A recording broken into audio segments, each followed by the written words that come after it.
আজ দেখাবো পোস্ত বাটা দিয়ে অতুলনীয় স্বাদে কাতলা মাছ রান্না। এভাবে আপনারা রান্না করে খেয়ে দেখবেন, জিভে স্বাদ লেগে থাকবে অনেক দিন। আমার রান্না ভালো লাগলে সাবস্ক্রাইব করতে দেরি করবেন না, তাহলে আবারও দেখতে পাবেন এরকম মজার মজার রান্না। এখানে আমি রেডি করে নিয়েছি কাতলা পোস্ত রান্নার উপকরণ সমূহ। এখানে একটা বড় সাইজের কাতলা মাছের বেশ কয়েকটা পিস আমি নিয়েছি।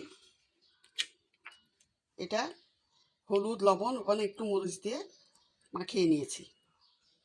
এখানে আছে পোস্ত বাটা 2 টেবিল চামচ পরিমাণ, পোস্তটাকে বেটে নিয়ে আমার এতটুকু পরিমাণ হয়েছে। এখানে আছে পেঁয়াজ বাটা 2 টেবিল চামচ। এখানে আছে শুকনা মরিচ বাটা 1.5 টেবিল চামচ, এটা আমি পাটায় বেটে নিয়েছি। এখানে আছে আমার রেডি করা মশলা, মিশানো মশলা, আদা, রসুন, জিরা 2 টেবিল চামচ পরিমাণ। এখানে 1 টেবিল চামচ পরিমাণ পেঁয়াজ কুচি।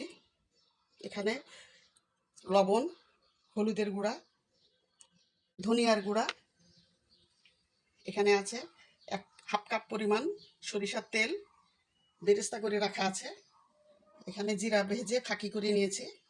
আর এখানে আছে কয়েকটা এলাচি আর 3 টুকরা দারচিনি। আমি কাতলা মাছ রান্না করাতে একটু গরম মশলা ব্যবহার করি, কাতলা মাছের একটু গন্ধ থাকে এই জন্য। এখন আমি মাছটা ভেজে নিব প্রথমে।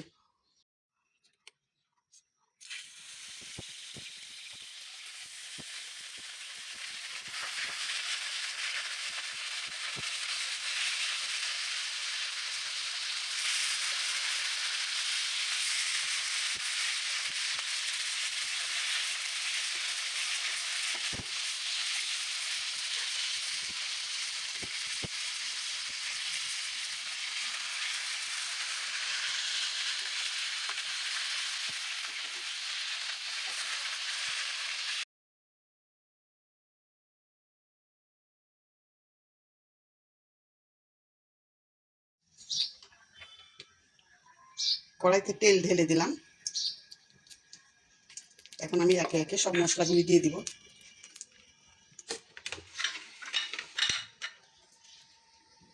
প্রথমে এলাচি দারচিনিটা দিয়ে দিলাম, এখানে পেঁয়াজটা দিলাম,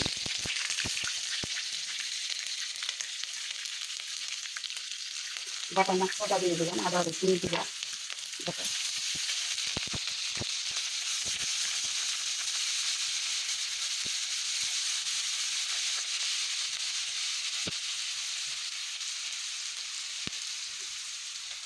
পেঁয়াজ বাটা দিলাম,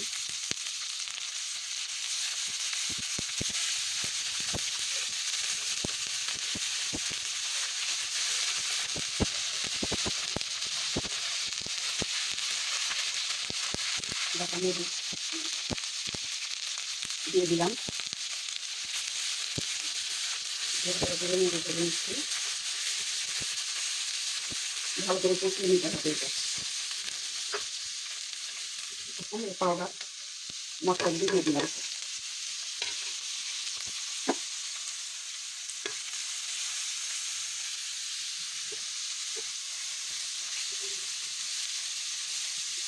মশলাগুলো বেশ ভালো মতো কষে নিচ্ছি এখন।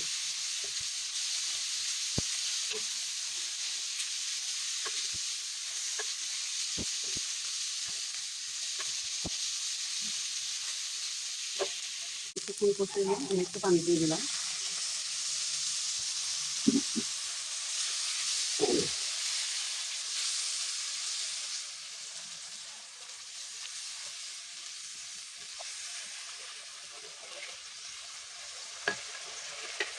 এটা একটু ফুটতে দিব, কষিয়ে নিতে ভালো করে।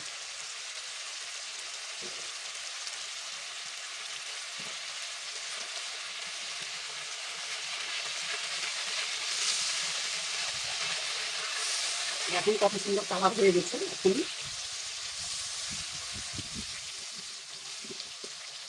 পাতায় কুচিয়ে মরিচ দেওয়ার কারণে কালারটা খুব সুন্দর এসেছে।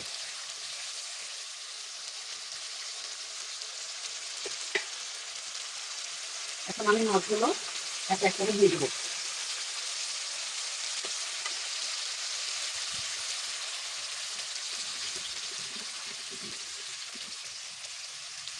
এই মাছটা সঙ্গে মাছটা সঙ্গে সুন্দর করে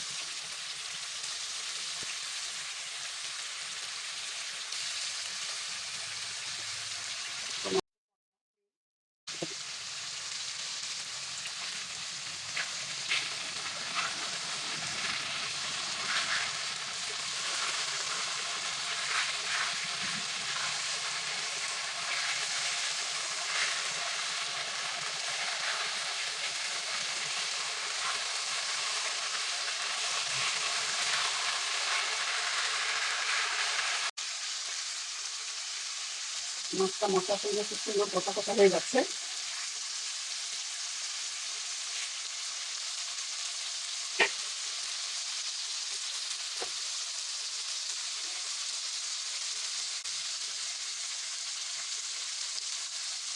মশলাটা যে একটু পানি আছে সেহেতু এই মাছ দেওয়াটা একদম শুকিয়ে যাবে। এরপর আমি এর সঙ্গে একটু পানি মিশাবো।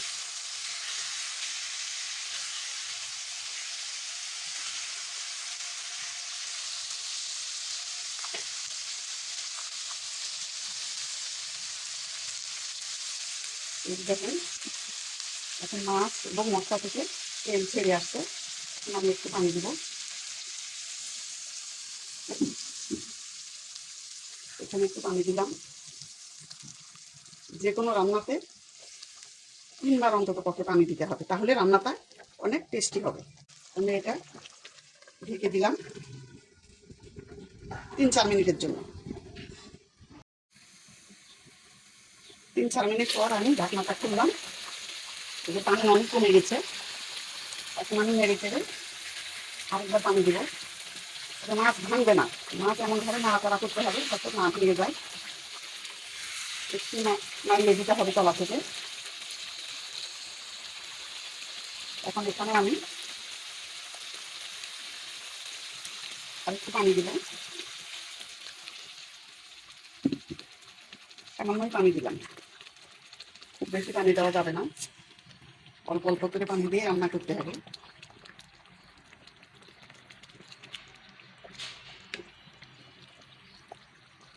এখন আমি পোস্তগুলি দিয়ে দিব। বাটা পোস্তটা আমি দিয়ে দিলাম।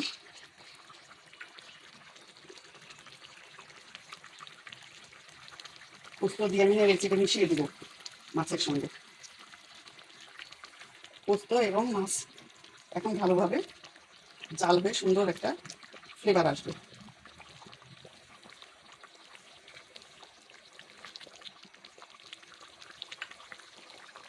এখন আমি আবার ঢেকে দেবো কয়েক মিনিটের জন্য। কয়েক মিনিট পর আমি রান্নায় আসলাম। পানি কমে গেছে। এখন এইবার আমি শেষবারের মতো একটু পানি অ্যাড করবো।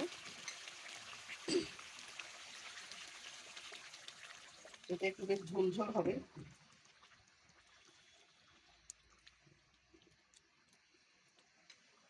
এখন আমি এই বেরেস্তাটা দিয়ে দেবো এ পর্যায়ে।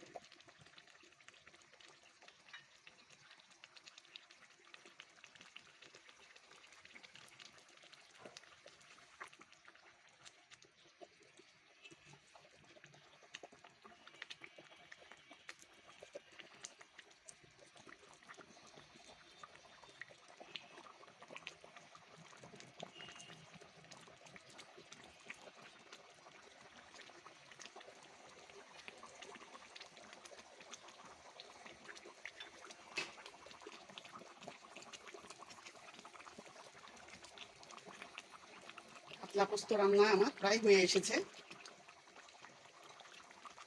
এখন আমি জিরার ফাঁকিটা দিয়ে দিলাম।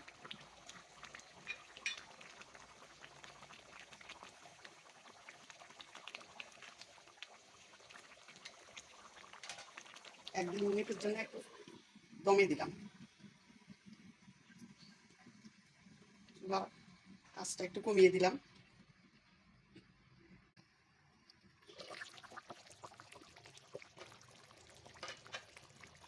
অনেক সুন্দর একটা ফ্লেভার আসছে। আমার রান্না হয়ে গেছে। এখন আমি এটা চুলার সুইচ অফ করে দিব। হয়ে গেল। কাতলা মাছ আর পোস্ত বাটা দিয়ে রান্না।